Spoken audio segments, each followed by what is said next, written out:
Selamat malam. Assalamualaikum warahmatullahi wabarakatuh. Waalaikumsalam warahmatullahi wabarakatuh. Salam sejahtera, Bapak Ibu. Bagaimana kabarnya? Masih sanggup ya belajar matematika ya? Ini sudah masih Sanggup. paling semangat Pak Eli. Sanggup, tapi masih kayak berat gitu ya. Ya, oke. Ini kan matematikanya nggak kayak matematika dasar, masih ringan-ringan gitu kan ya Bapak Ibu ya, matematika diskrit ya. Pasti tetap semangat ya. Oke. Di pertemuan ketiga kali ini kita masih bertemu kembali dengan Ibu Lilis Widayanti. Hari ini akan membahas mengenai algoritma dan bilangan bulat. Nah, nanti di dalamnya ada tentang bilangan bulat, terus pencarian PBB, pakai algoritma Euclidean, gitu. Terus ada beberapa implementasi dari bilangan bulat juga. Nanti juga kayak mencari modulo. Nah, kayak Bapak Ibu ini kalau jurusannya kan program studinya kan TI, pasti sudah paham mengenai yang modulo-modulo. Nanti lah seru pasti, gitu ya. Nanti di lebih detailnya akan diajari oleh Ibu kita, Ibu Lilis Widayanti. Begitu Bapak Ibu. Sudah siap ya Bapak Ibu untuk belajar bersama? Kalau sudah siap, saya serahkan ke Ibu Lilis. Monggo Ibu Lilis.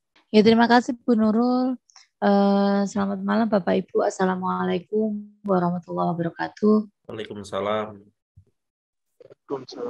Ya, bagaimana kabarnya semua? Sehat ya? Baik Bu. Sehat Bu. Sehat Bu. Iya. Saya ini yang suaranya masih agak serak-serak nih. Minggu lalu tambah serak ya Bu Nurul ya? Iya, tapi sekarang udah lumayan. Lumayan. Capean kayaknya Bu Lilis ya. Batuk ini loh Bu, ngewekkel batuknya. Sampai rasanya kayak capek saya batuk itu. Tapi ya wis lah, dinikmati. Nggih, kali ini kita akan membahas kelanjutan dari matematika diskrit Bapak Ibu. Jadi yang berupa diskrit itu atau lawan dari kontinu itu memang kan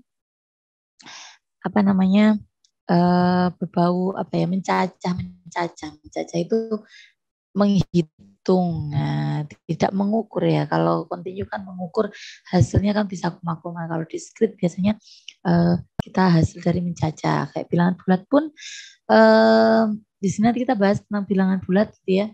Nah, bilangan bulat pun kan tidak bersifat yang seperti real ya. Bilangan real itu padat sekali. Antara dua bilangan real pun itu banyak sekali bilangan real yang lain. Kalau bilangan bulat ya sudah satu-satu. 1, 2, 3, 4, 5 ya gitu ya. Itu diskrit. Oke. Algoritma dan bilangan. Mungkin ini kalau untuk algoritma yang di sini bukan algoritma pemrograman yang di mata kuliah yang biasanya algoritma pemrograman nggih. Yang di sini adalah algoritma tentang bilangan ya, yang dihubungkan dengan bilangan, yaitu algoritma Euclidean. Nah, apa itu algoritma? Yaitu langkah-langkah ya, langkah-langkah penyelesaian.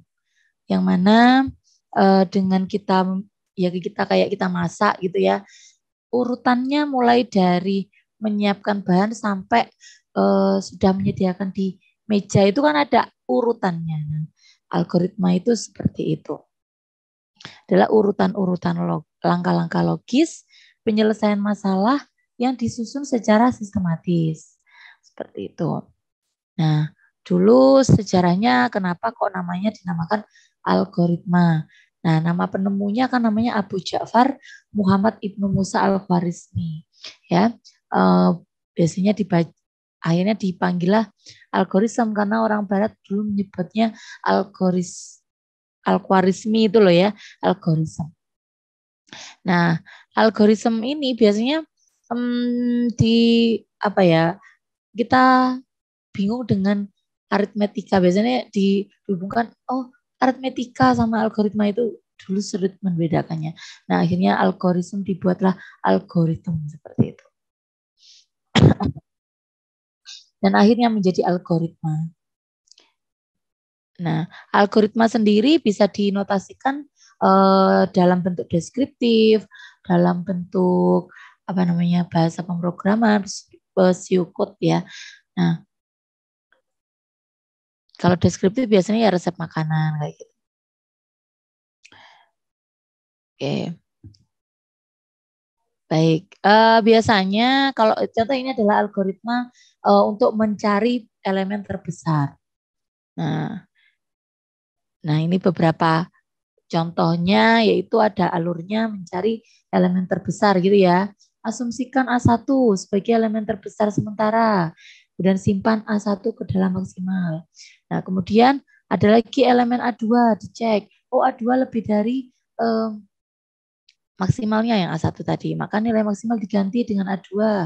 Seperti itu. Dan mengulangi langkah-langkah selanjutnya sampai pada berhenti jika tidak ada lagi elemen yang dibandingkan. Dan akhirnya ketemulah elemen terbesarnya. Seperti itu ya. Kalau dalam bahasa-bahasa pemrograman, banyak ya macamnya bahasa pemrograman.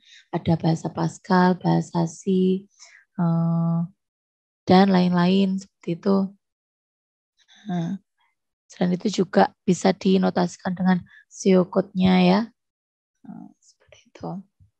Oke. Itu sedikit tentang pengenalan algoritma.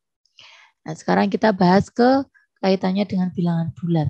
Nah, ternyata ada loh cara mencari algoritma yang dihubungkan dengan bilangan bulat ya. Nah, biasanya dulu kalau saya sama Bu Nurul kuliahnya ini tentang bilangan bulat, itu teori bilangan ya Bu Nurul ya. Oke, betul, Bu Lilis. Teori bilangan. Jadi bilangan itu ada teorinya sendiri. Nah, kita ambil yang dibutuhkan saja ya. Nah, bilangan bulat contohnya ada 8, 21. Kalau misalkan saya punya 8/2 itu bilangan bulat bukan Bapak Ibu? Saya punya nih 821, 8.765, negatif 34, 0. Nah, 8/2 itu kan sama dengan 4. Kalau saya tulis 8/2, apakah dia juga tetap bulat? Bagaimana? Tetap ya, itu tetap bilangan bulat. Cuman dalam penulisannya adalah dalam bentuk rasional. Oke, berlawanan dengan bilangan bulat ada juga bilangan pecahan yaitu 34,25, 0,02. Nah, itu bilangan-bilangan yang punya koma di belakangnya. Punya angka di belakang koma gitu maksudnya ya. Jadi ini bukan bilangan bulat tapi termasuk dalam bilangan rasional atau masih dalam cakupan yaitu bilangan real. Seperti itu. Nah, sifat pembagian bilangan bulat. Kalau kita biasanya mengenal ya pembagian. Membagi 2, 2 membagi 4. Atau 4 dibagi 2 sama dengan 2 gitu aja ya. Nah, ada teorinya juga dalam pembagiannya. Misalkan nih, ya kita punya asumsi bahwa A dan B itu adalah bilangan bulat, sedangkan A tidak sama dengan 0. Nah, A habis membagi B, atau bahasa Inggrisnya A divides B, jika terdapat bilangan C, sehingga B sama dengan A kali C. Nah, ini adalah teori pembagian dalam bilangan bulat. Jadi disebut membagi. 2 membagi 4. Ya. Membagi itu berarti habis membagi ya. 2 membagi 4. Betul, karena apa? Karena ada 2 ya. Karena ada C-nya itu adalah 2 ya. Sehingga jadi 2 membagi 4. Nah, membagi 4. Nah, karena ada C yaitu 2 sehingga 4 bisa ditulis menjadi 2 dikali 2. Nah, C sendiri kan bilangan bulat. Seperti itu maksud dari ini. Nah, notasinya ketika A membagi 4 ya. Ketika A membagi B, maaf. Jika B sama dengan A kali C. Nah, seperti ini notasinya. Ini berarti artinya A habis membagi. Habis membagi itu nggak ada sisa sama sekali. Jadi B sama dengan A kali C. C sendiri anggota bilangan bulat. Nah, A sendiri tidak boleh sama dengan 0. Kenapa kok tidak boleh sama dengan 0? Kenapa kira-kira tidak boleh sama dengan 0? Alasannya pasti ada alasan ini kalau matematika ini. Ayo, ada yang tahu enggak? Kenapa kira-kira Bapak Ibu? Ada yang tahu? Karena kalau misalkan dikali dengan 0, semuanya itu 0 sih Bu hasilnya. Oke, Pak Eli menjawab bahwa kalau semuanya dikali 0, 0. Oke, berarti jadinya nggak mungkin ya ditulis 0 membagi 4. Itu nggak mungkin ya Pak Eli ya. Gitu nggih? Selain itu, pembagian dengan 0 itu juga tidak terdefinisi. Jadi 0 membagi 4 itu kalau kita bisa menulis dalam penyebut dan pembilang kan 4 dibagi 0. Nah, ini pembagian dengan 0 tidak terdefinisi Bapak Ibu. Sehingga di sini perlu disyaratkan agar bisa terdefinisi, yaitu syaratnya A tidak boleh 0. Oke, tuh terima kasih Pak Eli, jawabannya sudah mendekati. Nih, 4 membagi 12. 4 habis membagi 12. Karena kalau kita tulis ya 12 bagi 4 itu 3. Ya. Atau 12 bisa ditulis menjadi 4 kali 3. Tetapi 4 maaf, ini harusnya ini tandanya ini geser. Harusnya gini ya. 4 tidak membagi 13 karena 13 dibagi 4 sama dengan 3,25 sedangkan ini bukanlah bilangan bulat.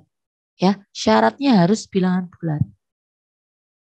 Seperti itu. Oke, sekarang teorema Euklidiannya. Nah, misalkan saya punya M dan punya N ya, sama-sama bilangan bulat. N sendiri harus lebih dari 0. Jika M dibagi dengan N, maka terdapat bilangan bulat unik. Nah, Q atau hasil bagi, quotient, dan R remainder atau sisa. Ini sisa, ini hasil bagi. Nah, sedemikian hingga kalau kita bisa nulis M itu sama dengan N kali Q tambah R. Ya. Jadi ini adalah hasil bagi. Hasil bagi. Nah, ini namanya Bapak Ibu sisa. Namanya sisa, ya artinya ini ya. Namanya sisa itu tidaklah boleh lebih dari N-nya. Jadi kalau saya bisa tulis ya, N sama dengan misalkan adalah 3. M adalah 5. Ya, saya bisa menuliskan bagaimana? 5 sama dengan N-nya 3 dikali Q ditambah R. Nah, di sini berarti kita bisa mengisi apa? 5 itu loh kalau dibagi 3 itu dapatnya 1 aja, tapi punya sisa 2. Gitu. 5 itu kalau dibagi dengan 3, dapatnya 1, sisanya 2. Oke, sekarang kalau saya punya lagi M. M-nya 12.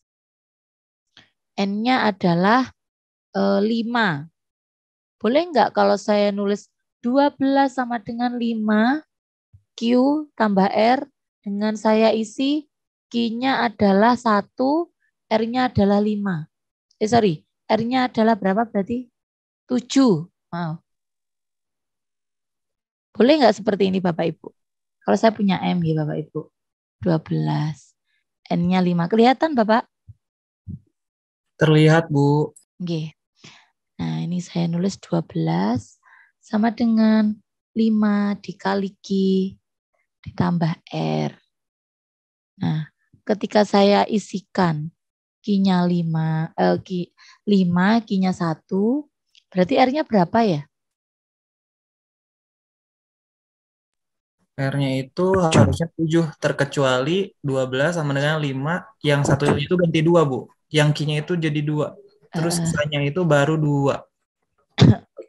Kalau saya tulis seperti ini boleh enggak Pak Eli? Sesuai dengan teorema ini. Kalau dari teorema ini harusnya sih Bu langsung di ini aja sih Bu. Langsung di 12-nya itu sebenarnya 5-nya itu bisa dikali 2 sih Bu.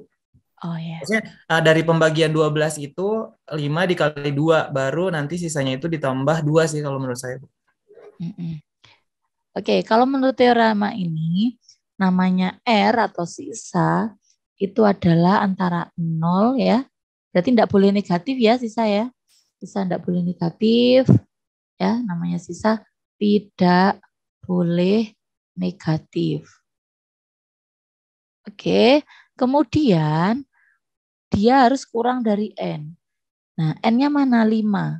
Jadi kalau sampai masih 7 itu bukan sisa. Jadi dia tidak boleh lebih dari N. Jadi yang benar penulisannya kalau sesuai teorema Euklidian ada M sama dengan 12, N sama dengan 5, nulisnya ya 12 sama dengan 5 kali 2, sisanya adalah 2. Nah, 2 ini sudah lebih dari 0 dan juga kurang dari N atau 5. Gitu. Oke Pak Denny, terima kasih. Cepat sembuh. Oke, kemudian nah ada lagi contohnya seperti ini.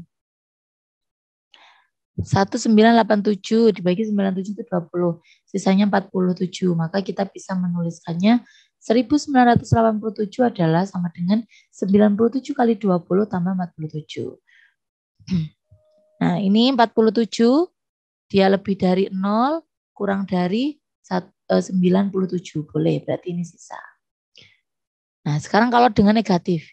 Negatif 22 per 3 sama dengan negatif 8. Nah, sisanya 2. Hati-hati di sini. Kita amati. Ini negatif 22. Saya tulis menjadi 3 kali negatif 2, negatif 8 tambah 2. Kenapa kok nggak saya tulis gini aja? Negatif 22. Ini adalah 2 kali negatif 8 ditambah negatif 6. Nah, kenapa kok enggak begini aja? Kan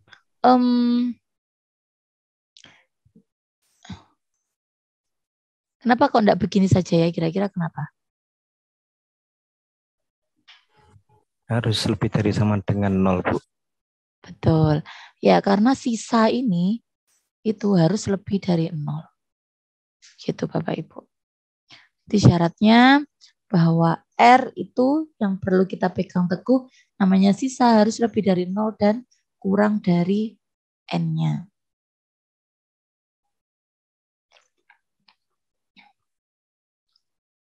Oke. Nah sekarang kita cari PBB Bapak Ibu. Kalau dulu SD itu namanya faktor persekutuan terbesar. Oke. Kalau sekarang namanya pembagi bersama terbesar. Atau FPB juga boleh. Atau dalam bahasa Inggrisnya Greatest Common Divisor. Atau GCD. Nah, jadi misalkan lagi A dan B bilangan bulat nih, tidak 0. Nah, maka membagi bersama terbesar atau greatest common divisor dari A dan B adalah bilangan bulat terbesar. Ya, ada bilangan bulat D sehingga D membagi A dan D juga membagi B. D habis membagi A dan D habis membagi B. Nah, PBB dari A dan B itu adalah D. Nah, ini nulisnya. Terbesar berarti kan faktor persekutuan terbesar. Nah, kalau dulu gitu. FPB, faktor persekutuan terbesar. Nah, kita coba contohnya. Ada 45 sama 36. Ya, kita mau mencari nih PBB-nya. 45 itu faktor pembaginya bisa 1, 3, 5, 9, 15, 25, 45. 36 bisa 1, 2, 3, 4, 9, 12, 18, 36. yang sama ya, yang sama yaitu ada 1, ya kan? Ada 3, ada 9, sudah nggak ada lagi. Ada ya? Sudah 9. Nah, yang paling terbesar itu adalah 9. Oke, Bapak Ibu, jadi PBB dari 45 dan 36 adalah 9. Nah, oke. Bagaimana sekarang kita mencari pakai teoremanya matematika? Gitu ya. Nah, ini ada teorema lagi. Kita latihan membaca teorema ya Bapak Ibu. Misalkan M dan N bilangan bulat. Nah, ini perhatikan. Syaratnya adalah N-nya lebih dari 0. Sedemikian hingga PBB dari M dan N itu adalah PBB dari N dan R. Coba kita lihat. Kita mau mencari PBB M dan N. Itu sama saja dengan mencari PBB dari pembaginya dan juga sisanya ternyata. Nah, contoh ya, 60. 60 itu sama 18 bisa ditulis 18 kali 3 tambah 6 sisanya. Nah, ini sama saja dengan PBB dari 18 dan 6. 18 dan 6, kalau masih belum tahu lagi 18 dengan 6, kok angel nyarinya. 18 sama 6, kita pecah lagi 6 kali 3 tambah 0. Oh, sudah. Nah, bilangan faktor terbesarnya berarti antara 6 dan 3, yaitu 6. Oke, jadi faktor terbesar dari 18 dan 6, 18 itu kan faktornya ada 6 dan 3. Yang paling besar mana? Ya 6. Gitu. Lagi coba. Lagi ya, coba cari faktor terbesar dari berapa enaknya? 45 dan 30. Nah, seperti ini. Nah, berarti kita bisa nulis 45 sama dengan 45 sama dengan saya bisa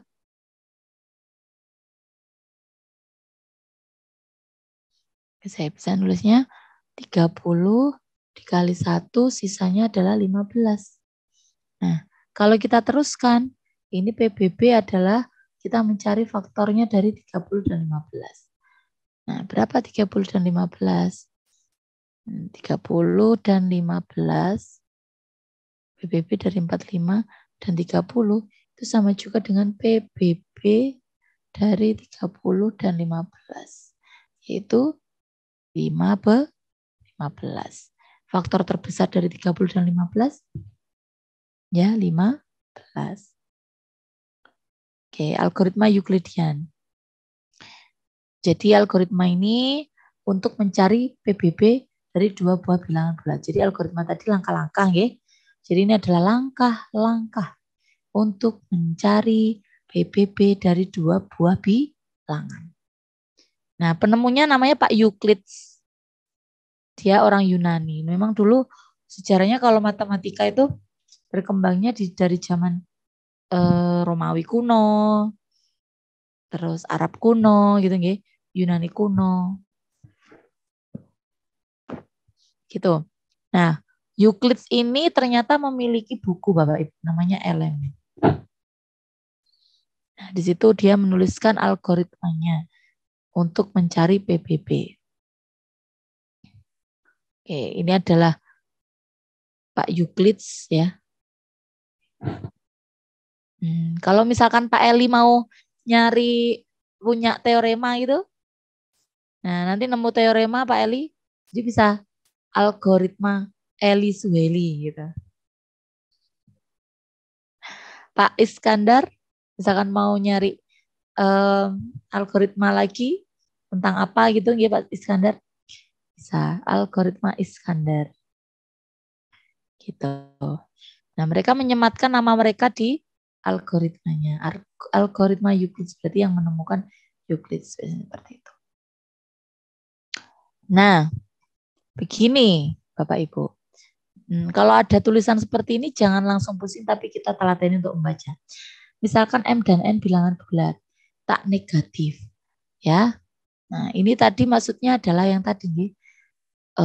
Misalkan M-nya itu saya simbolkan R0. N itu adalah R1 gitu. Biasanya memang gitu. Kalau kita berkenaan dengan algoritma ada namanya iterasi gitu ya. Nah, penyimbolannya pun juga penting. Nah, mulai dari R0. R0 adalah R1 Q1 tambah R2. Misalnya seperti itu. Nah, ini nanti kita lanjutkan sampai R1 sama dengan, ini geser jadi membagi R2 kali Q2 tambah R3. Begitu juga nanti akhirnya adalah R2 dengan R3 turun. R2 sama dengan R3 kali Q3 ditambah R4. Sampai akhirnya yang namanya sisanya 0, kita berhenti di sini. Nah, itu berarti adalah PBB dari M dan N awal mulanya itu sama dengan PBB dari R0 dengan R1. R0 dengan R1, kemudian PBB lagi sama juga dengan PBB dari R2 dengan R3, R1 dengan R2, R2 dengan R3, R3 dengan R4, dan juga PBB dari, nah terakhir adalah Rn dan 0, yaitu Rn. Jadi PBB dari M dan N adalah sisa terakhir yang tidak 0 runtutan pembagian tersebut.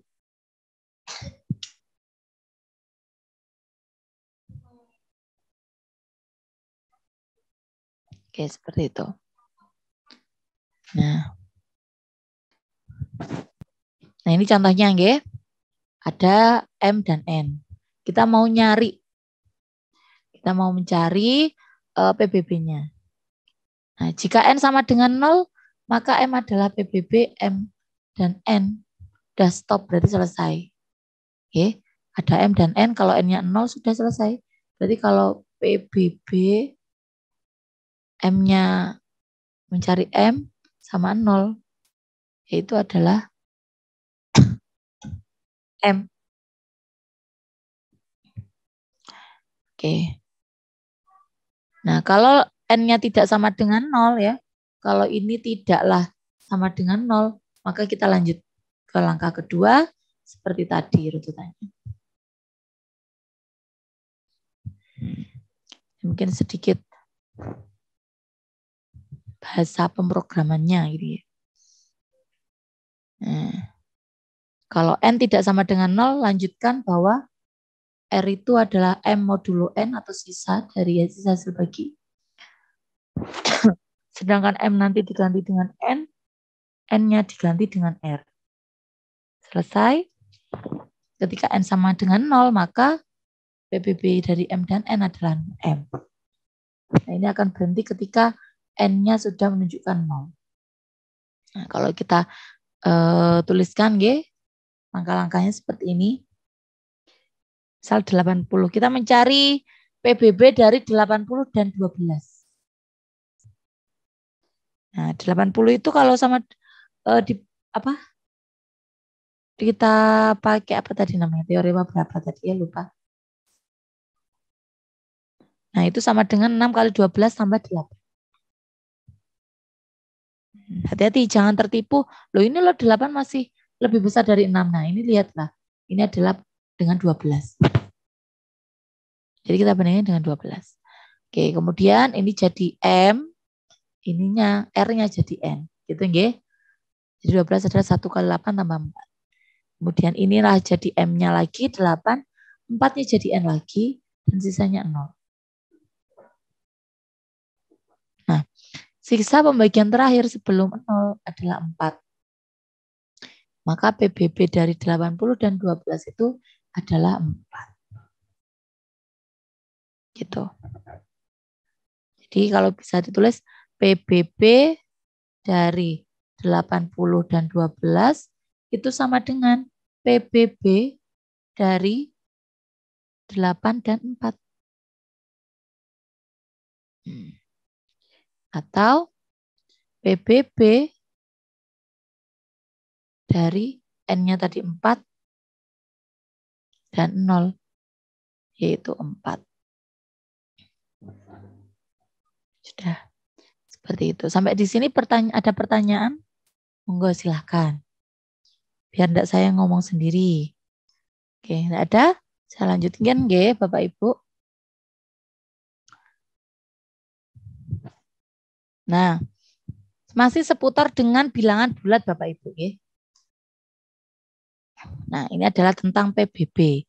PBB A dan B dapat dinyatakan sebagai namanya kombinasi lanjar. Lanjar itu linear, kombinasi linear. Linear combination. A dan B dengan koefisien-koefisiennya. Jadi PBB 80 dan 12 adalah 4. Ya. Jadi 4 itu sama juga dengan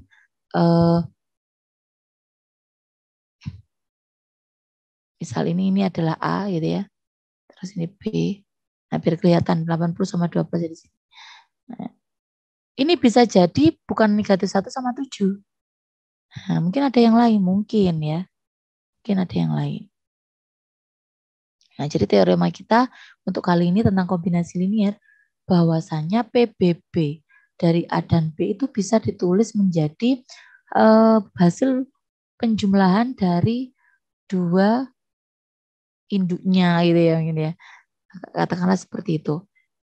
Kombinasi linear dari A dan B-nya. Kombinasi linear, ini ada koefisiennya, ini juga ada koefisiennya. Seperti itu. Itu kalau misalkan saya punya PBB dari 6 dan 3 itu kan 3 gitu ya. Nah, ini bisa ditulis jadi 3 sama dengan A kali 6 ditambah B kali 3. Nah, A-nya berapa nih? A-nya bisa saya isi 1, bisa. Saya isi B-nya adalah negatif 1 juga bisa. Atau saya isi ini ya adalah negatif 1 gitu juga bisa. Ininya saya kasih 3 kali. Nah, ini juga bisa. Ada banyak macam ya. Ada banyak macam. Nah, dan selalu bisa. Selalu bisa kalau memang ini adalah memang benar-benar PBB-nya gitu ya. Kalau bukan PBB-nya belum tentu bisa. Oke. Kita nyatakan misal PBB dari 21 dan 45 itu kan berapa nggih?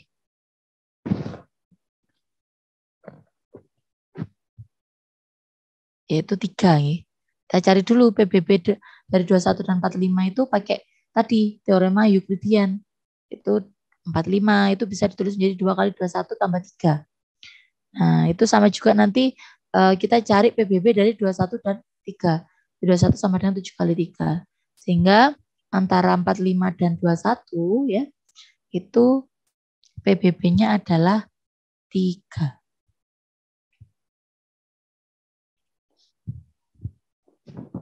Nah, kita cari yang terakhir ini tadi. Sisa pembagian terakhir itu menjadi PBB-nya. Atau kita kan ini punya R ya. R sama 0. 3 dan 0. PBB dari 3 dan 0. Oke. Sekarang 3 sebagai PBB juga bisa ditulis sebagai kombinasi linear dari 45 dan 21 Bapak Ibu. Yaitu 3 sama dengan 1 kali 45. 21-nya saya kali dengan negatif 2. Hasilnya adalah ya 3. Jadi gitu ya. Kalau memang itu PBB-nya selalu bisa ditulis sebagai kombinasi linear. Seperti itu. Nah, contoh lagi. Ada mencari PBB 312 dan 70.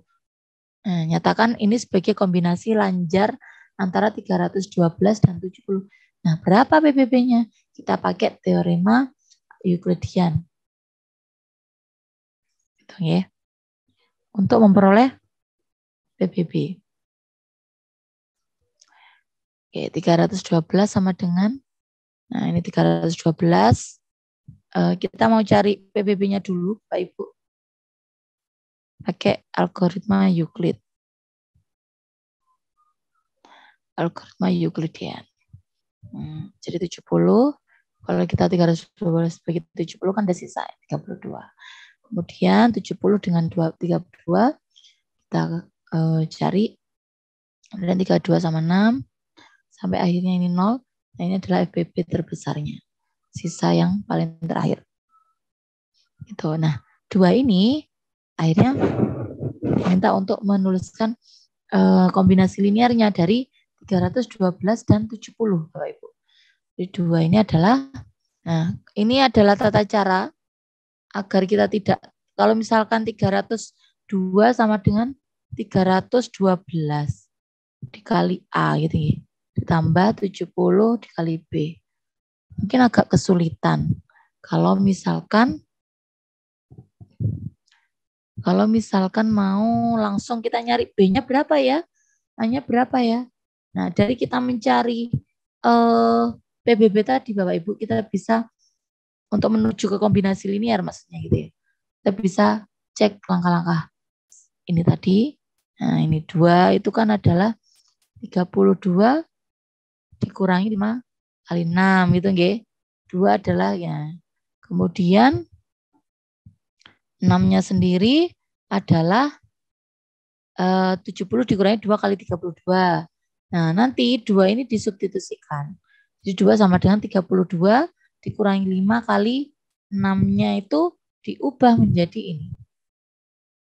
6 ya, 5 kali 6. Nah, 6-nya khususan 6-nya 70 dikurangi 2 kali 32. Dan akhirnya kita sederhanakan. Yang terpenting jangan sampai menghilangkan 32 dan 70 ya. Karena tujuan kita adalah mendapatkan nilai A dan B-nya. Seperti itu. Jadi ini akhirnya ketemulah 11 kali 32 tambah dikurangi 5 kali 70. Jadi ketemu bahwa A-nya adalah 11, B-nya adalah negatif 5. Seperti itu.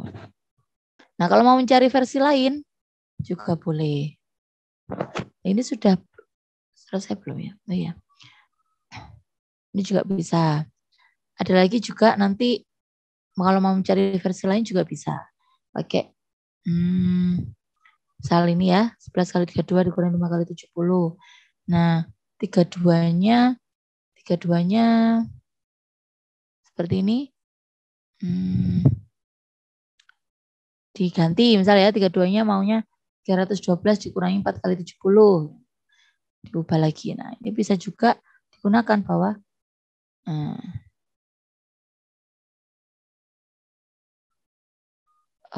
tadi belum selesai kayaknya ini. Sebentar. Kalau kita urut 2, bentar ya, 2 sama dengan 32 dikurangi 5 kali 70 dikurangi 2 kali 32 kan ngoten nggih. Nah, ini sama dengan 2 sama dengan 32 dikurangi 5 kali 70. Seperti ini. Dikurangi pakai distributif perkalian nggih, ditambah 10 kali 32. Oke. Kemudian 2 sama dengan 32. Oh ya, ini tadi 11 dikali 32 dikurangi 5 kali 70. Ini belum finish Bapak Ibu. Kenapa? Karena kan kombinasi linear dari 312 dan 70. Maaf, tadi belum selesai. Nah, 32-nya 70 sudah ada nih Bapak Ibu ya. Nah, 32-nya perlu diubah. Nah, kita carinya dari mana? Dari sini. Nah, 32 ya, 32 ini bisa ditulis 32 sama dengan 312 dikurangi 4 kali 70. Oke, kita ubah. Jadinya 11 kali 312 dikurangi 4 kali 70. Seperti itu. 11 kali 312 dikurangi 11 kali 4 kan 44 ya. Dikurangi 5 kali 70. Nah, akhirnya ketemu bahwa 11 kali 312 dikurangi 49 kali 70. Seperti itu. Nah, sampai sini ada pertanyaan Bapak Ibu? Jadi PBB dari 312 dan 70 bisa ditulis menjadi kombinasi linear 11 kali 312 dikurangi 49 kali 70. Coba saya kasih latihan sedikit.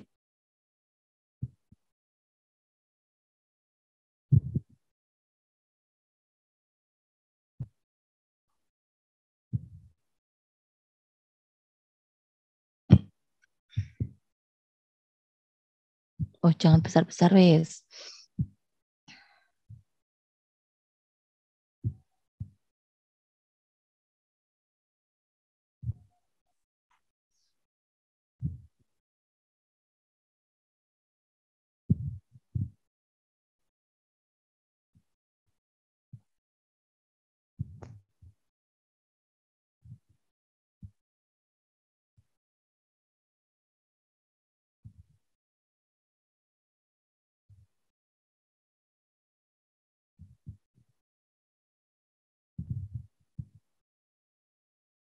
Coba, ada yang mau nyoba Bapak Ibu? Saya kasih waktu 5 menit dulu, 5 menit dulu. Akan biar paham. Coba ya Bapak Ibu ya, biar paham. Yang pertama adalah harus cari tahu dulu PBB-nya dari 110 33 itu berapa. Kalau sudah, nah, tulis kombinasi linearnya.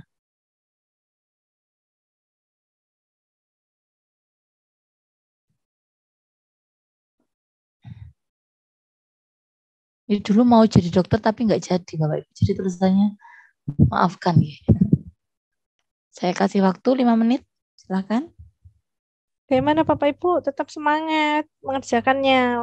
Sepertinya udah ada yang udah dapat nih Bu nilai Dapat PBB-nya. Bu. Nggih, monggo siapa yang mau Monggo. menuliskan. Bisa lo Bapak Ibu coret-coret pakai anonim nggih. Ya, bisa langsung Anotit, coret-coret di anotit atau papannya. anotit? Anotit. Pak Ardi kayaknya itu udah fokus ini. Pak Ardi sudah mau siap-siap mau coret-coret papannya. Oh, Pak Sukandar itu. Pak Sukandar itu udah nemu jawabannya. Sudah senyum-senyum paling udah dapat. Monggo Bapak Ibu. Semangat. Masa saya yang mau jawab Bapak Ibu? Rahasia kita berdua Bu Nurul. Iya. Iya. Mungkin Bapak Ibu kalau misalkan tadi terlupa algoritma Euklidiannya bisa sambil buka slide-nya Bu Lilis yang sudah saya share di Classroom gitu. Bisa. Sudah 5 menit kayaknya Bu Lilis. Sudah? Sudah. Nah, yang mau Siapa? coret-coret Bapak Ibu silakan. Ini yang on cam cuma sedikit nih. Sepertinya masih itu. Ada yang masih di jalan. Yang fokus ini yang on cam. Oh itu Pak Sukandar sudah siap-siap. Monggo Pak Sukandar. Oke, monggo langsung mawon. Jona Pak Sukandar. Oke. Ini 110 nggih Pak Sukandar nggih. 10,33 ya. Oke. PBB-nya dulu Pak Sukandar berapa? 10. 10. Iya. Ada yang lain mungkin? Selain 10 kita harus ngecek dulu PBB-nya. Kalau dari saya Bu 11. PBB-nya 11. Pak Sukandar 10. Pak Eli 11. Yang mana ini ayo? Punya saya juga 11 tuh Bu. Ya, siapa ini yang jawab Bu? Pak Denny. Pak Denny. Itu juga Pak Nanang juga jawab 11 Bu. Oh Pak Nanang 11. Pak Ardi juga tim 11. Kayaknya Kak cantik 11. Ya Pak ya 11. Coba Bapak Ibu, mungkin siapa Pak Eli, Pak Denny, Pak Sukandar, gini, monggo. Satu dulu siapa? Pak Sukandar, kenapa kok dapat 10 Pak Sukandar? Mungkin bisa coret-coret Pak Sukandar. Nggak usah malu Pak, nggak usah malu. Tulisan saya lo juga jelek Pak. Ada yang salah masuk kan? Ya, sudah. Sudah ketemu? Sudah ketemu salahnya. Sudah. Oke. Pak itu 7, saya itu 70. Oh ya. Sudah, Bu. Sudah. Oke, enggak apa-apa. Ada yang mau nulis? Biar enggak terus saya yang nulis. Oke, kalau enggak ada ya wis, saya dulu. Boleh dari saya mungkin Bu, maaf. Oh, silakan. Cuma yang nomor 1 ya Bu, nomor 2 saya belum tahu nih. Tadi udah oret-oretan tapi belum. Oh ya. Enggak apa-apa Pak Eli, silakan Pak Eli. Ya, silakan coret-coret. Oh, Diklik annotate. Di bagian itu loh Pak, ada mute, ada stop video. Itu kan ada annotate ya Pak. Kelihatan Pak Eli? Annotate. Di pojok bawah kiri, Pak. Pojok bawah kiri. Kalau yang di peserta pojok bawah kiri itu ada kayak pulpen gitu, Pak. Annotate. Di atasnya mute. Di atasnya mute itu ada di sebelah ujungnya. Nah, itu ini Pak. Itu Pak Sukandar. Itu. Oh, itu bisa. Di annotate. Atasnya mute dikit. Papan tulis. Coba cek ada tulisan papan tulis, pakai papan tulis itu aja, klik papan tulis. Di deretan bawah. Mungkin ada beda-beda. Saya Bu, Adi Bu, Batam. Oh, iya Pak. Iya Pak. Parkir ini Bu. Parkir sebentar karena ini kan. Parkir sebentar. Masih di jalan deh Bu, parkir nih Bu. Oh, nggih. Yes, Yang fokus Pak. Fokus. Parkir. Nggih. Monggo. Ada kayak pulpen biru, hijau. Gambar pensil Pak Eli. Nggak ada gambar pensil Bu di sini. Adanya yang whiteboard aja. Bukan yang di deretan lurus kalau di Pak Anu, karena yang share ini kan Bu Lilis, jadi kita ada annotate gitu, annotate di atasnya mute. Coba klik.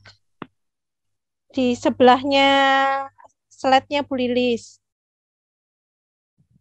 Nih. Nah, ini saya. Kalau di saya ini di view option, Bu. Oh ya, atas, coba aja. Di atas Pak Eli mungkin ada. Itunya aja Kak Eli, di klik gambaran kan gambar pensil. Nah, itu Pak Eli. Itu dapat. Pak Eli dapat. Ya, selamat Bapak Eli.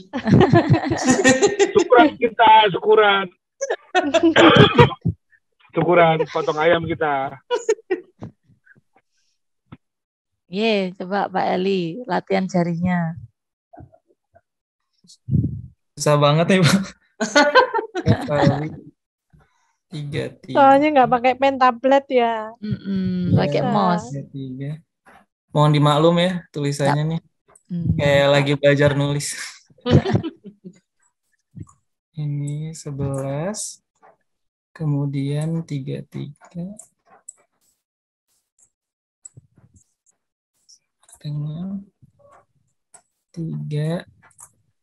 kali 11 tambah 0. Jadi seperti tadi Bu kan kalau misalkan untuk sisa terakhir yang tidak 0 ya Bu. Nah ini kan ada 11 nih, makanya tadi kenapa PBB-nya itu 11 gitu. Dari sini sih Bu. Sip Pak Eli, betul sekali. Jadi untuk PBB-nya adalah 11.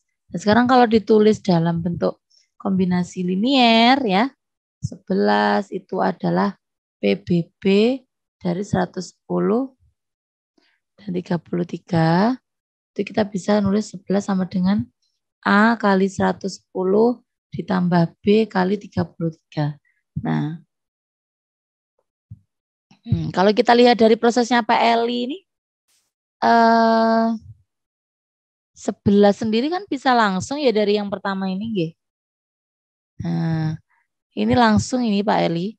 11 sama dengan 110 dikurangi 3 kali 33. Digeser aja ke sana ini. Nah, ya sudah jadi. Berarti 1 kali 110 ditambah B-nya adalah negatif 3 kali 33. Jadi nilai A-nya 1, nilai B-nya negatif 33. Selesai. Gitu. Gampang ya Bapak Ibu ya? Gampang. Pas soalnya gampang ya. Oke, sekarang kita ke relatif prima. Oh ya. Oke. Ini sekarang namanya relatif prima. Dari PBB kita sudah tahu caranya mencari PBB dari bilangan 2 bilangan bulat. Nah, sekarang dari PBB tersebut ada namanya PBB dari bilangan prima. Nah, 2 bilangan bulat dikatakan relatif prima jika PBB-nya adalah 1, Bapak. Contoh nih, 20 dan 23. Itu relatif primanya adalah dia relatif prima sebab PBB-nya adalah 1. Coba kita cari misalnya 20. 20 itu kan 3 kali berapa? 6 ditambah 2. Ngoten nggih. Nah, sekarang 3 sama 2. 3 sama dengan 2 kali 1 sisanya 1. Karena ngoten nggih, sekarang 2 sama 1. Sekarang 2 sama dengan 1. 2 adalah 2 kali 1. Sisanya 0. Jadi untuk PBB-nya adalah 1. Ngoten. 7 dan 11 relatif prima karena PBB-nya adalah 1. Faktor dari 7 dengan cara lain begini ya. 7 itu faktornya 1 sama 7. 11 itu 1 sama 11. Jadi yang bersama ya, faktor bersamanya adalah 1. 20 dan 5 tidak relatif prima ya. Karena apa? 20 dan 5 faktornya terbesarnya adalah 5 bukan 1. 20 coba 20 itu kan 4 kali 5 tambah 0. Sudah selesai. Oh iya, berarti kan faktornya antara 4 sama 5. Yang terbesar adalah 5. Sedangkan 5 tidak sama dengan 1. Ini bukan relatif prima. Relatif prima itu kalau PBB-nya adalah 1. Nah, sedangkan untuk yang A dan B relatif prima juga bisa ditulis dalam kombinasi lanjar juga.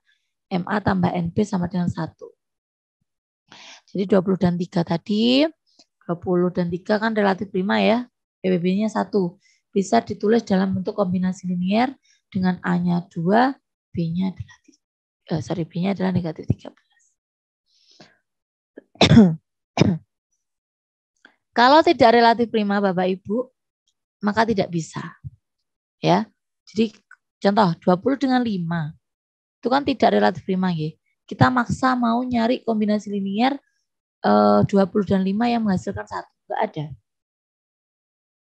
Coba Bapak Ibu mungkin mau cari.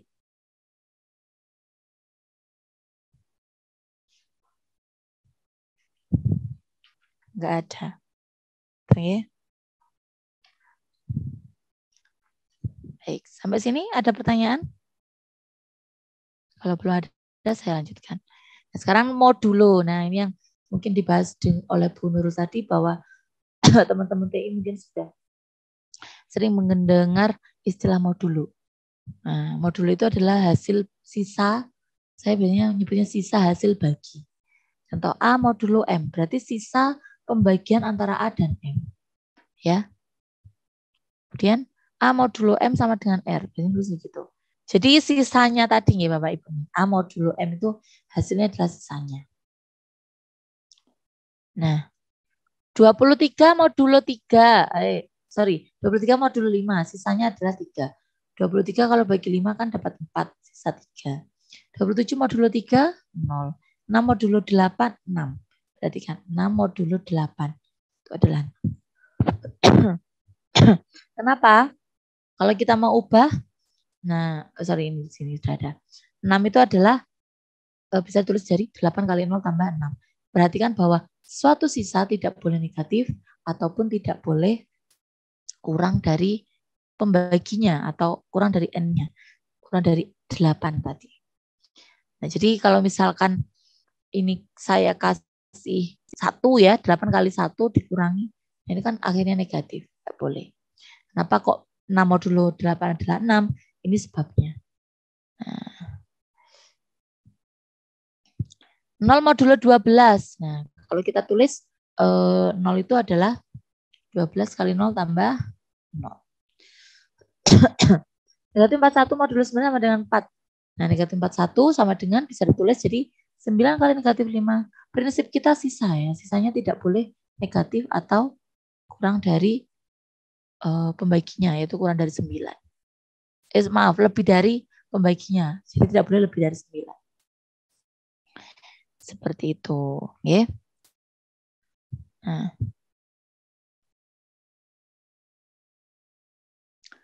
Nah, tadi modulo. Sekarang dalam teori modulo juga ada namanya kongruenan. Kekongruenan atau kongruen. Kongruen itu bagaimana? Sama ya. Jadi 38 modulo 5 kan 3. 13 modulo 5 adalah 3. Maka dua pernyataan ini adalah kongruen. Jadi 38 kongruen 13 modulo 5. Seperti itu. Nah, misalkan A dan B bilangan bulat dan M adalah bilangan lebih dari 0 gitu ya. A kongruen B modulo M. A kongruen B modulo M jika dan hanya jika M membagi A kurangi B. Jadi seperti ini tadi Bapak Ibu. 38 kongruen 13 modulo 5.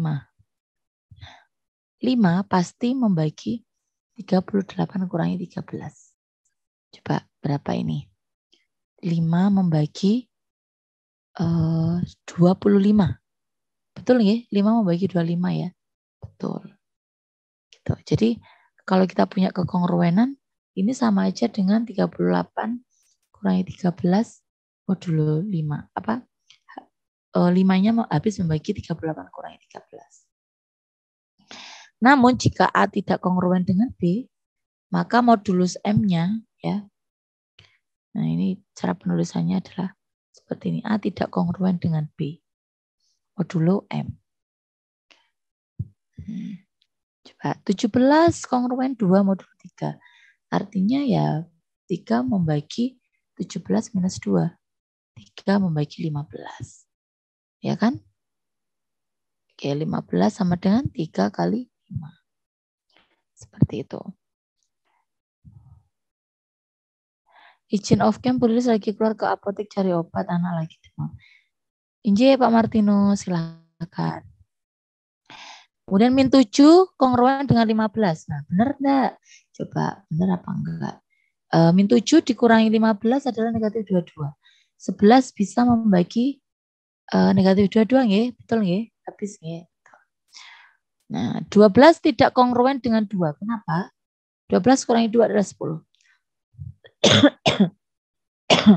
Apakah 7 membagi 10? Tidak. Negatif 7 tidak kongruen dengan 15. Karena negatif 7 dikurangi 15 adalah negatif 22. 3 tidaklah membagi negatif 22. Seperti itu ya. Nah, artinya apa? Kalau misalnya kita punya kekongruenan, kita juga bisa nulisnya seperti ini. A sama dengan ya B ditambah KM. Atau karena kenapa? Nah, kalau mungkin agak bingung, M kan membagi A minus B. Artinya adalah A minus B itu sama dengan M dikali sesuatu nilai, misalkan K. Sehingga A itu sama juga dengan B plus MK atau KM. Sama aja ya, kayak gini. Nah. 17 kongruen 2 modulo 3. Nah, jadi 17 itu bisa ditulis menjadi 2 ditambah titik-titik 3. Nah, 2 ditambah 5 kali 3. Oke.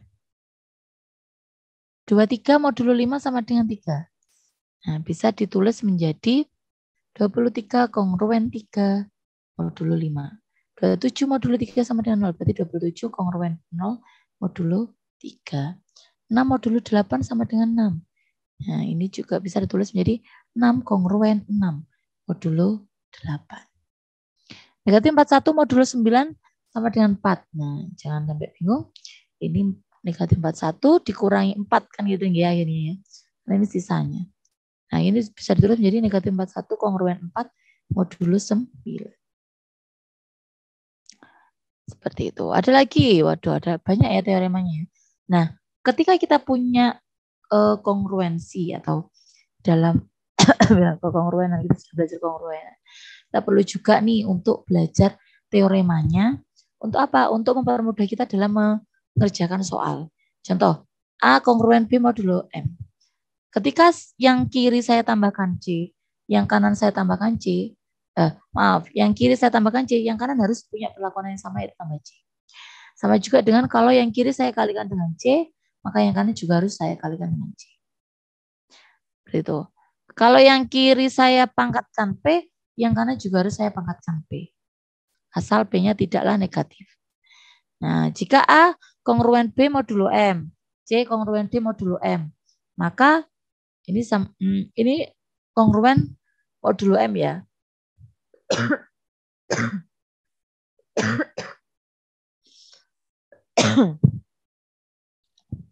Maka A plus C, B plus D.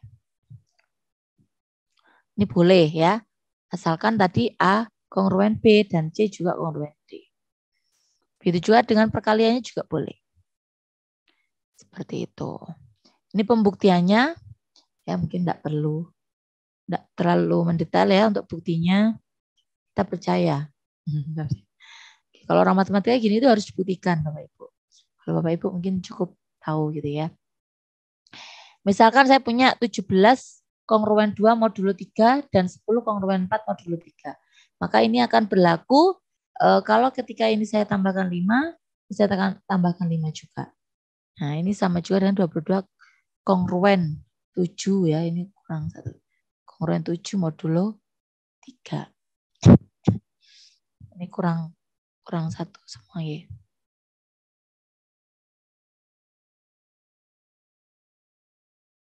Seperti ini. Sampai sini ada pertanyaan Bapak Ibu? Nah, jadi kalau kongruenan, nah ini tadi kan kongruen ya, modulo 3 ini sama-sama modulo 3. Ini 17 tambah 10, 2 tambah 4 sama aja. 170 kongruen 8 modulo 3. Nah. Contoh lagi ya. 10 kongruen 4 modulo 3 dapat dibagi dengan 2. Nah, berarti ini harus berlaku 10 bagi 2, 4 bagi 2 juga. 5 kongruen 2 modulo 3.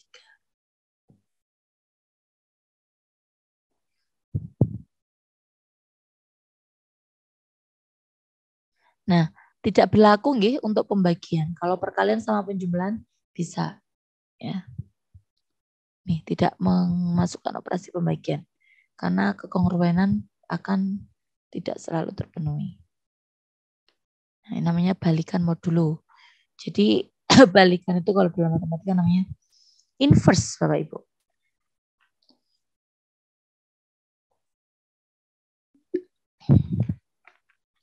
Inverse-nya 4 itu berarti 1/4 kalau dalam inverse perkalian. Karena ketika 4 dikali 1/4 itu hasilnya identitas. Identitas perkalian itu 1. Identitas seperti apa sih? 2 kalau kali 1 adalah 2. 3 kali 1 ya 3. 4 kali 1 yaitu 4. Jadi identitas itu yang membuat bilangan lain itu kalau dikali dengan dirinya, ya jadi dirinya sendiri. Seperti itu. Nah, ini contohnya ya tadi A dan M relatif 5. M lebih dari 1. Maka balikan inverse dari A modulo M itu ada. Contohnya di sini adalah A modulo M. Nah, sedemikian hingga X kalau dikali A kongruen 1 modulo M. Nah, inverse-nya adalah seperti ini. Inverse A inverse modulo M itu adalah X. Di sini maksudnya seperti apa? Balikan dari A modulo M itu adalah X kali A ya. Atau X sama dengan A inverse modulo M. Tuh. Inverse-nya berapa? Misalkan 4 ya 1/4 berarti. Oke. Ini buktinya.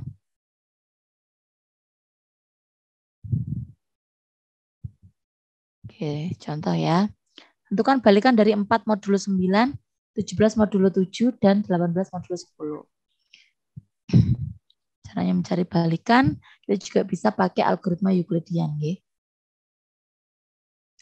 Jadi karena PBB 4 dan 9 itu adalah 1 atau relatif prima. Nah, kita bisa nulis 9 adalah 2 kali 4 tambah 1. Nah, kalau kita susun persamaannya, negatif 2 kali 4 tambah 1 kali 9 itu adalah 1. Ini adalah kombinasi linear dari satunya tadi. Nah, dari sini kita bisa nuliskan bahwa negatif 2 dikali 4. Ini kan 1 minus 1 kali 9, 1 minus 9. Gitu.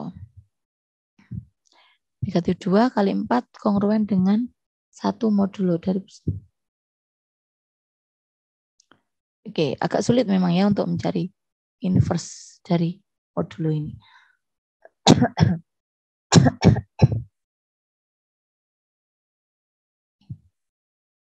Oke.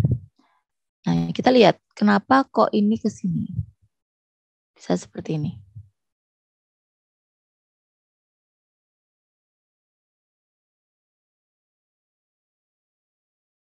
Ibaratnya ini sisa, ngoten ya. Nah, berarti kan maaf, ini misalkan pembagi, kita anggap ini pembagi.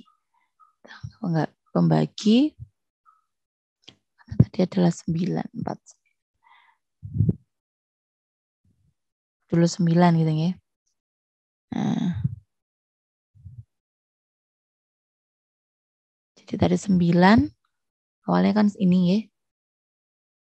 9 sama dengan 2 kali 4 ditambah 1. Nah, kemudian kalau kita pindah jadinya negatif 2 kali 4 gitu. Dikurangi ya. Ini kan akhirnya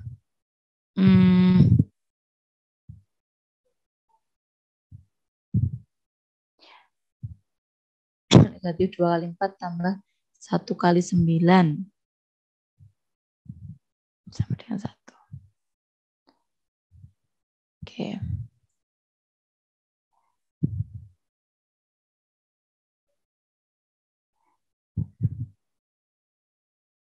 Oke, mungkin ini.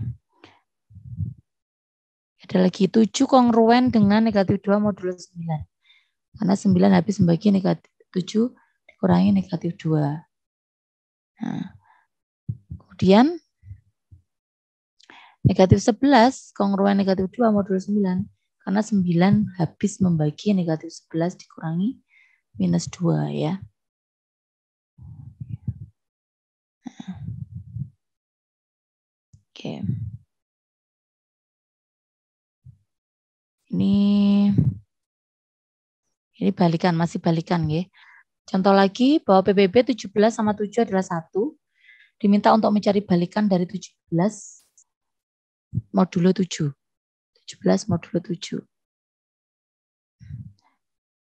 Nah, ini adalah teorinya adalah kalau misalkan 17 dan 7 adalah relatif prima, maka balikan dari 17 modulo 7 itu ada. Itu dijamin. Nah, coba kita lihat langkah-langkahnya. Bahwasanya 17 itu bisa kita tulis gitu ya. 2 kali 7 ditambah 3. Kita ini masih dalam rangka mencari PBB-nya. Oke, kemudian kita mencari dari kita yang terakhir tadi kita susun ya. 1, nah ini 1 sama dengan 7 minus 2 kali 3. Kemudian dari I ya, yang pertama yang tadi, 3 adalah 17 minus 2 kali 7 dari sini.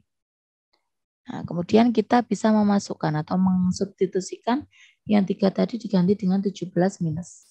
Itu akhirnya 1 adalah 5 kali 7 dikurangi 2 kali 17. Atau negatif 2 kali 17 ditambah 5 kali 7 sama dengan 1.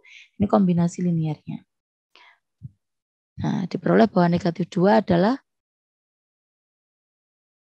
balikan dari 17 modulo 7. Nah, ini. Ya, yang negatif 2. Kita mencari bilangan yang negatif. Ini artinya apa? Bahwa negatif nyusunnya adalah negatif 2 kali 17 kongruen 1 modulo 7. Negatif 2 kali 17 kongruen 1 modulo 7. Kalau ini tadi 17 modulo 7. Jadi ini artinya adalah 7 habis membagi negatif 2 kali 17 kurangi 1. Atau negatif 35. Seperti itu. Nah, kalau misalkan 18 dengan 10, dia tidaklah relatif prima, maka balikannya dari 18 modulo 10 tidaklah ada. Jadi yang hanya relatif prima ya. Ini cara lain menghitung balikan atau inverse. Oke. Nah, ini ada latihan sedikit.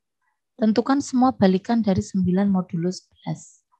Balikannya banyak nggih Bapak Ibu. Nah, ini caranya nggih. 9 balikan dari 9 modulo 11. Saya simbolkan 9 inverse. Itu adalah X. Misalkan 9 kali X gitu ya. Ini cara lain. 1 modulo 11 atau 9X sama dengan 1 ditambah 11 kali sesuatu kan gitu nih. Karena 1 tadi sisanya. 9X dikurangi. Atau kalau ini kita ubah kan jadinya 9X minus 1 sama dengan 11 kali K. Gitu. Jadi 9X sama dengan 1 plus 11K. Nah, jadi X-nya tadi, ya, dari sini kita punya, jadi X adalah 1 plus 11K per 9. Nah, dengan mencari nilai K yang bulat antara 0 sampai negatif 1, negatif 2 gitu ya.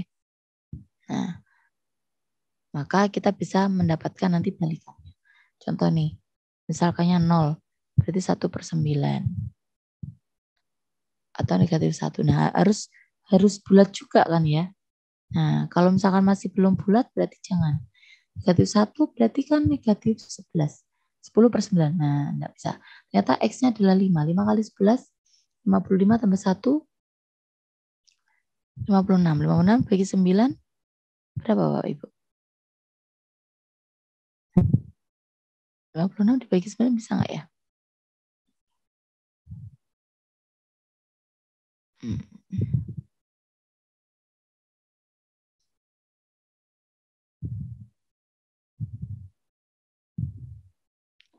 Oke, 5 modulo 11 juga merupakan solusi dari negatif 6.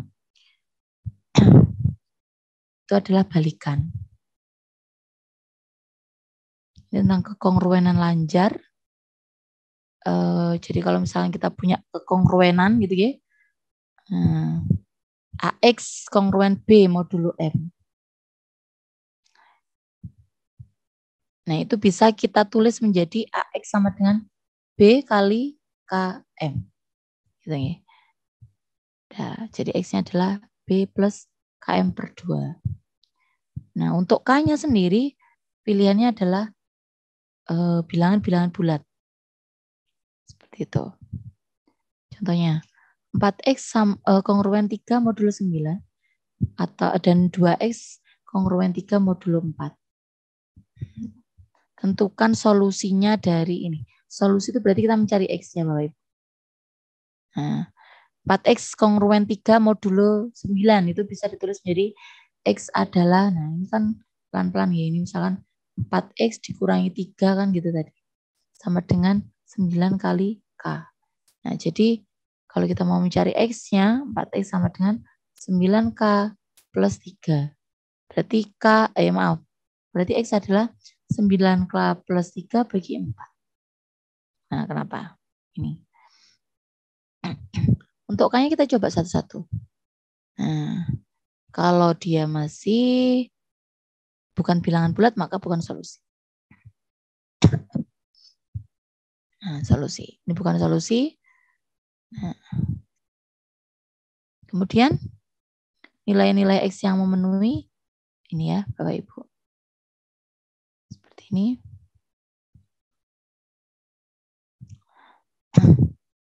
Kemudian, untuk yang satunya, kita juga cari seperti itu, ya.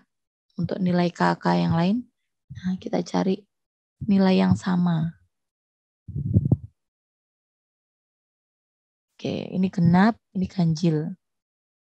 Nah, sehingga hasil penjumlahan tersebut dibagi 2 tidak menghasilkan bilangan bulat. Jadi tidak ada yang memenuhi untuk 2X kongruen 3 modulo 4. Jadi 2 tadi tidaklah memiliki solusi. Seperti itu. Nah, ini juga cara mencari solusi. Misal 4X sama dengan 12. Nah, kita bisa mengalihkan dengan 1/4. Ya. Seperti itu. Untuk mencari solusi. Ini beberapa latihan aja. Ada pertanyaan sampai di sini? Ini latihan-latihan aja. Oke. Oh, ini tentang bilangan prima. Karena bilangan prima harus lebih besar dari 1. Sebentar. Bilangan bulat positif P adalah lebih dari 1 disebut bilangan prima jika pembaginya hanya 1 dan P. Ini sebenarnya sudah banyak yang tahu nih. 23 itu bilangan prima karena dia hanya bisa membagi 1 dan 23. Nah, karena bilangan prima harus lebih besar dari 1, maka barisan bilangan prima dimulai dari 2. Ya, seperti itu. Kalau bukan prima, namanya bilangan komposit. Composite number. Misalnya 20, itu 2 adalah bilangan komposit.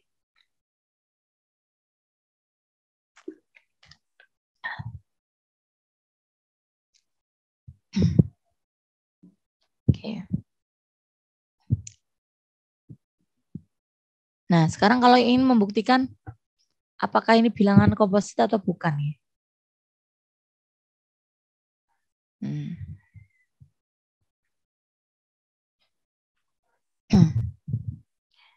Tes apakah 171 dan 190 merupakan bilangan prima atau komposit. Nah, 171 habis bagi 3. Maka dia bilangan komposit. Sebentar. 171 itu kalau di akar hasilnya ini. Sebentar, ini penulisannya.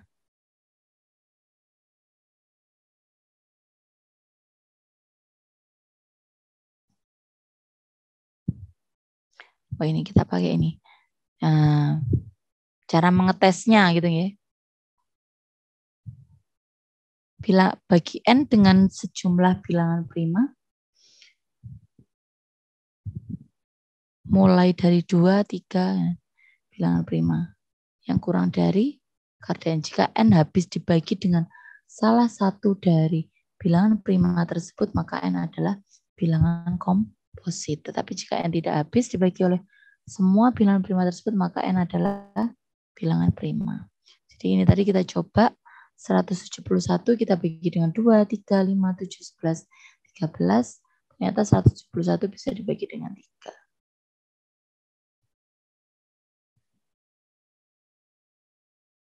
Oke. Ini adalah teorema Fermat. Banyak sekali ya teorema untuk bilangan bulat ini ya Bapak Ibu.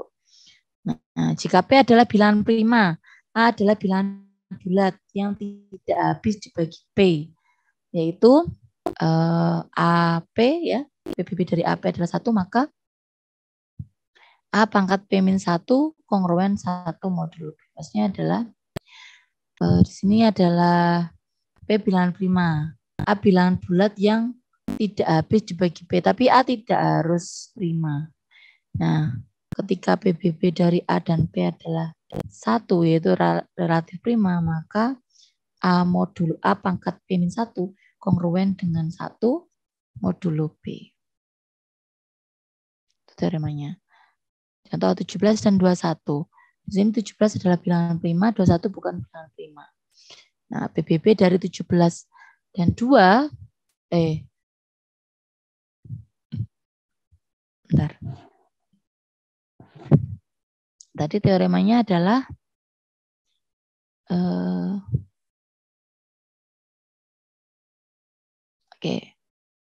A itu adalah 2.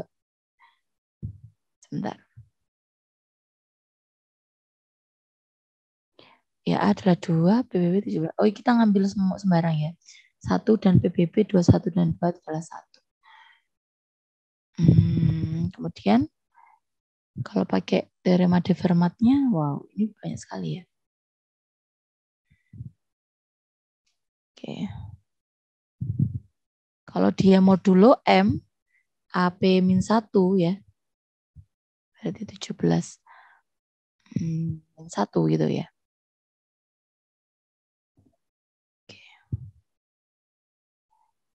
Oke, mungkin agak susah ini ya tentang yang de Fermat ini. Nah, ini ada kelemahannya untuk teorema de Fermat. Memang terdapat bilangan komposit N sedemikian hingga 2 pangkat N-1 kongruen 1 modulo N. Ini namanya prima semu ya. Jadi 341 adalah komposit. Sekaligus bilangan prima semu karena menurut teorema de Fermat ya, 2 pangkat 340. Ya, 341 kurang 1 tadi kongruen 1 modulo 341. Oke. Nah, ini beberapa aplikasi teori bilangan. Bapak Ibu ada di buku ISBN, ada fungsi khas kriptografi pengajak temu. Mungkin yang kriptografi nanti dibahas sama Bu Vivi minggu depan. Nah, contohnya mungkin ISBN ini ya.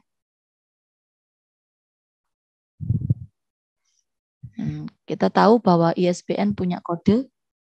Kodenya adalah 0305145561 ya, 9 gitu ya. Nah,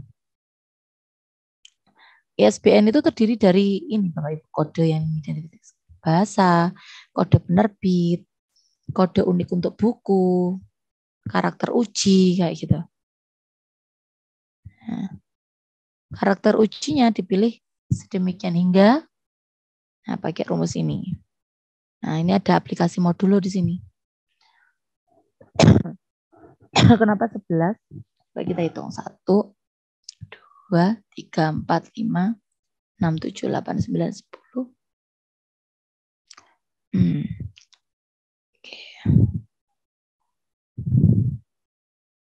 1 sampai 10 harusnya 10 karakter ya.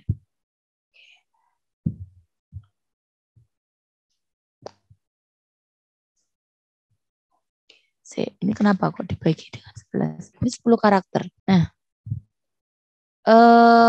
ini artinya sigma I sama dengan 1 sampai 10, Bapak Ibu. Berarti ini adalah I-nya 1, ngatain nggih. XI 1 kali X1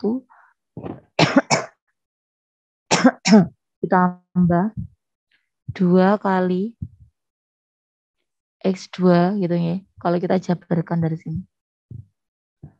Ditambah bla bla bla, ditambah sampai terakhir adalah 10 kali X10. Gitu. Ini harus dijumlah.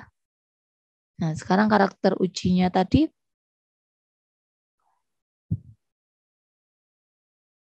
Nah, ini prosesnya ya. Nah, kalau kita masukkan ya berarti kayak tadi. 1 kali 0. Dari mana? 2 kali 3 itu dari urutan ini. Tadi kan 1, 2, 3, 4, 5, 6, 7, 8, 9. Kan ya? Oke.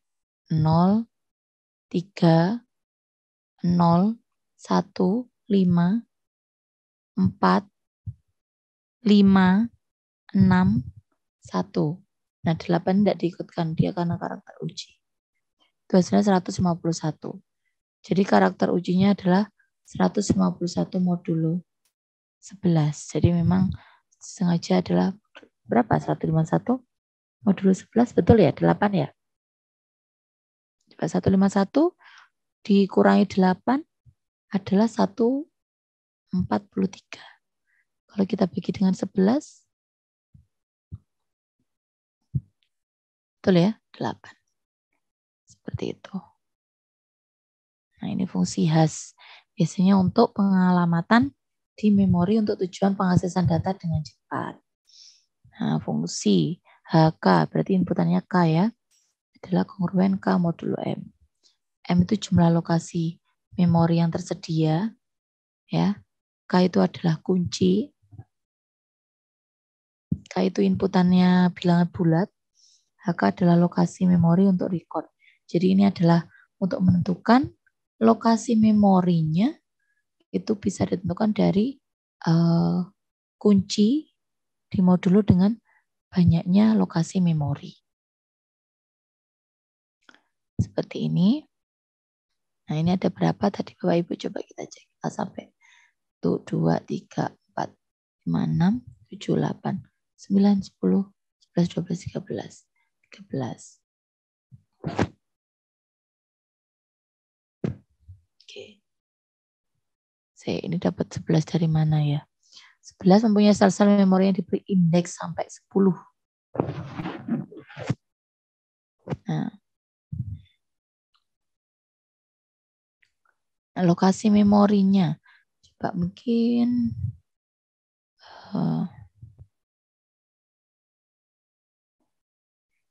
oke, ini mungkin ya matkul. Udah 1, 2, 3, 4, 5,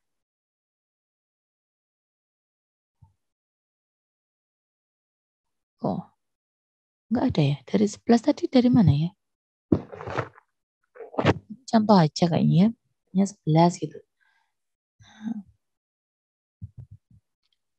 Mempunyai sel-sel memori yang diberi indeks sampai 10 misalnya gitu ya. Disimpan data record yang masing-masing mempunyai kunci. Ada kuncinya 15, 8. Nah, untuk H15 lokasinya di mana? Yaitu di 4. H558 untuk kunci 558 letak memorinya, lokasi memorinya di mana? Nah, itu caranya dengan kunci dibagi kunci modulo 11, banyaknya memorinya. Jadi kalau misalnya 132 dia lokasinya di 0 gitu ya. Terus 558 lokasinya di 8. Jadi ngacaknya seperti itu. Seperti itu. Ini latihan soal aja. Ada yang tanyakan Bapak Ibu sampai di sini? Monggo. Kayaknya kok sudah lelap Bu Nurul. Oh iya. Ini yang masih bertahan ini yang masih on cam ini ada Pak Suryono, ada Pak Denny, ada Pak Sukandar, ada Pak Sahrul sepertinya lagi menikmati malam sepertinya di luar. Belum Bu. Aili itu kan kok tiba-tiba hilang. Pak Justinus itu masih kelihatan. Pak Ufa ini kelihatan sebenarnya Bu on cam cuma nerawang gitu deh.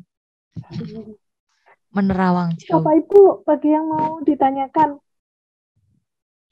Silahkan. Kalau mau bertanya Bapak Ibu masih ada waktu. Sekitar berapa menit Bu Nurul?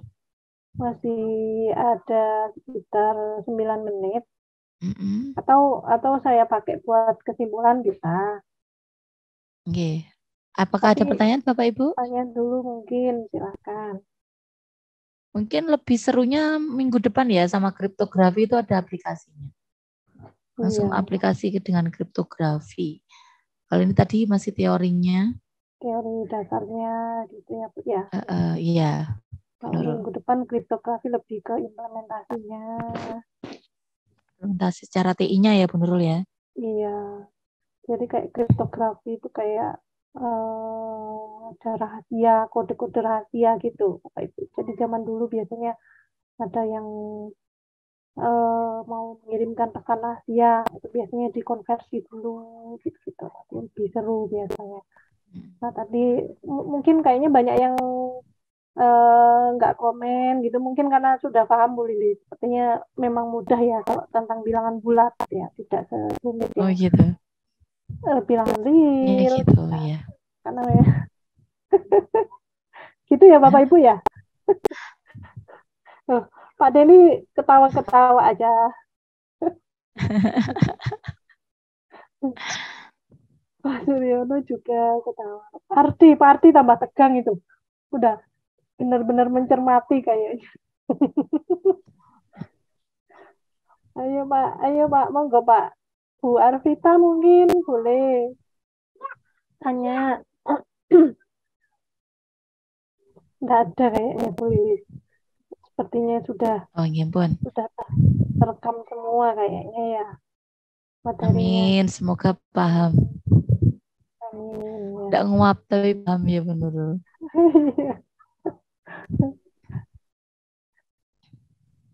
Kayak mana Bapak Ibu? Nggak ada. Yakin? Nggak ada Sudah sepertinya Bu. cukup. Oh sudah cukup. Ya cukup, Sudah cukup Bu. sudah Cukup cukup katanya, pusing. cukup. Oh, ya sudah, enggak apa-apa. Malam-malam belajar matematika ya. Oke, makanya. Oke, kalau Bapak Ibu enggak ada pertanyaan bagi Bu Lilis, izinkan saya untuk kesimpulan ya. Dan tidur dulu ya. Masih ada sisi kesimpulan dari saya. Saya Wajib stop ini. share dulu ya Bu. Oh, oke, monggo Bu. Ya, jadi saya izin sharing dasar, saya enggak sharing lagi biar enggak tambah pusing nanti sharing lagi, menjelaskan lagi gitu. Saya ambil kesimpulannya aja ya Bapak Ibu. Tadi sudah kita pelajari bersama bahwa ada yang namanya bilangan bulat gitu ya. Kalau ada bilangan bulat, untuk kebalikannya adalah bilangan real. Jadi kalau mungkin pas di matematika itu banyak yang dipelajari adalah bilangan real ya Bapak Ibu. Kalau bilangan real itu yang ada koma-komanya biasanya 20,7, 20,8 gitu ya. Terus banyak lah, pokoknya luas sekali. Nah, tapi bilangan bulat juga masuk bilangan real sih sebenarnya, masuk masih subnya dari bilangan real. Tapi kita tadi fokusnya ke bilangan bulat karena memang di komputer itu memang biasanya pakainya untuk bilangan bulat aja, discrete aja. Jadi memang tadi kita bicara bilangan bulat. Oke. Kalau tadi sudah paham mengenai bilangan bulat, tadi juga sudah dijelaskan sama Bu Lilis mengenai teorema Euklidian. Nah, kalau teorema Euklidian biasanya nanti ada bilangan, misalkan M ada yang dibagi, N-nya yang membagi, nanti akan ada hasil baginya, terus nanti akan juga ada sisa baginya. Nah, gitu. Jadi bentuknya M sama dengan NQ plus R, tadi ada question, ada reminder, dan seperti itu gitu Bapak Ibu. Tapi ingat bahwa yang perlu digarisbawahi tadi adalah bahwa reminder itu harus berada di interval 0 sampai N, tidak boleh lebih negatif dan juga tidak boleh lebih besar dari N. Ya, karena kalau misalkan masih sama dengan N, itu berarti kan artinya sebenarnya masih merupakan hasil baginya. Berarti makanya itu nggak boleh, makanya tadi harus digarisbawahi Bapak Ibu, maka remindernya tidak boleh melebihi dari R-nya, tapi juga tidak boleh negatif. Ya, 0 boleh. Ya, terus tadi selanjutnya sempat dibahas mengenai pakai algoritma Euclidean. Nah, itu tadi digunakan untuk apa sih? Untuk mencari PBB. Tadi biasanya kayak dulu di SMP, SMA juga sudah pernah diajari kalau mencari PBB. Biasanya kan di faktor membaginya berapa aja, didetailkan, terus dicari yang paling besar. Nah, itu namanya the greatest common divisor PTB gitu ya. Cuma kalau misalkan angkanya cuma 20 sama 25, oke lah kita detailkan gitu faktor pembaginya gitu ya. Tapi kalau misalnya angkanya sampai 5.000, 7.000 gitu, masa iya kita mau mendetailkan satu-satu faktor pembaginya apa aja sampai 5.000, terus sampai 7.000 apa aja, terus kita cari yang paling besar, itu nggak efektif gitu ya. Jadi lebih efektifnya lagi kalau kita bisa pakai algoritma Euclidean tadi. Jadi kita misalkan punya dua bilangan bulat, kita punya M sama N, kita bentuk menjadi pakai teorema Euclidean itu tadi, jadi bentuk NQ plus R gitu ya. Kalau misalkan N-nya masih tidak sama dengan 0, kita ke step selanjutnya gitu ya. Yang awalnya kita pakai M, sekarang pakai N.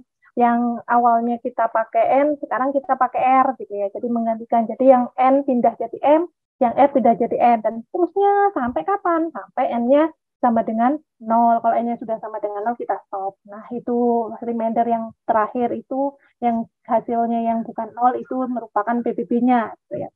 Nah, PBB yang Bapak Ibu cari tadi itu bisa dinyatakan dalam bentuk kombinasi linear atau tadi kombinasi lanjar ya. Jadi sebenarnya PBB yang Bapak hasilkan itu sebenarnya merupakan perpaduan antara bilangan apa sama bilangan apa. Gitu lah. Makanya tadi ada kombinasi linear. Caranya Bapak Ibu bisa membentuk dulu algoritma Euclideannya, dibentuk, terus habis itu saling substitusi. Seperti itu. Nanti bakalan ketemu bentuk kombinasi linearnya antara M sama N tadi. Gitu. Terus selanjutnya tadi ada juga yang namanya istilah relatif prima ya. Kalau relatif prima, ketika Bapak Ibu ternyata nemu PBB-nya itu sama dengan 1, itu maka relatif prima. Kaitannya apa? Relatif prima itu tadi kaitannya sama mencari tadi yang namanya inverse. Balikan alias inverse modulonya, balikan modulunya. Nah, kalau misalkan bukan relatif prima alias PBB-nya bukan 1, itu tidak akan bisa mencari inverse-nya. Jadi tidak akan ketemu meskipun Bapak Ibu cari memaksa pakai mencari inverse-nya nggak bakalan ketemu kalau bukan relatif prima. Gitu ya. Terus juga ada tadi kongruen. Nah, kongruen itu berarti kita harus ngecek kalau misalkan kongruen itu berarti artinya sama. Misalkan kita punya 38 modulo 5, 3. Terus kita punya 13 modulo 5 juga 3. Itu kongruen Bapak Ibu. Kongruennya dalam apa? Dalam modulo 5. Untuk ngeceknya kongruen apa enggak, kalian bisa juga, Bapak Ibu bisa juga ngeceknya tadi 38 dikurangi 15 gitu. Kalau misalkan modulonya itu habis membagi hasil dari 38 min 15, itu berarti sudah kongruen gitu ya. Terus tadi ada juga balikan inverse, tadi sempat saya singgung ketika sudah punya relatif prima, berarti dia punya inverse. Cara nyari inverse tadi ada beberapa cara. Yang pertama, Bapak Ibu bisa pakai algoritma Euclidean dulu, diurut gitu ya, terus kita substitusi, terus sampai ketemu kombinasi linearnya. Nah, itu ada keceknya juga dari situ. Selain itu, pakai yang rumus yang X-nya sama dengan 1 plus KM per A. Cuma nanti setesnya itu K-nya banyak sekali. Jadi mulai dari min 10, misalkan dari min tak hingga, terus min 1, kita harus nyoba semua. Min 1, min 2, min 3, 0, 1, 2, 3. Dan itu tidak efektif gitu menurut saya gitu ya. Tadi seperti yang tadi sudah penjelasannya Bu Lilis ya, kita sudah pelajari bersama. Jadi saya lebih suka yang tadi algoritma Euclidean, terus habis itu dicari kombinasi lainnya baru ketemu inverse-nya. Itu Bapak Ibu. Wah, tambah ngantuk ya saya ngomongnya. Oke, terus untuk yang implementasinya tenang, sudah direkam semua di saya ya Bapak Ibu ya, kalau bisa Bapak.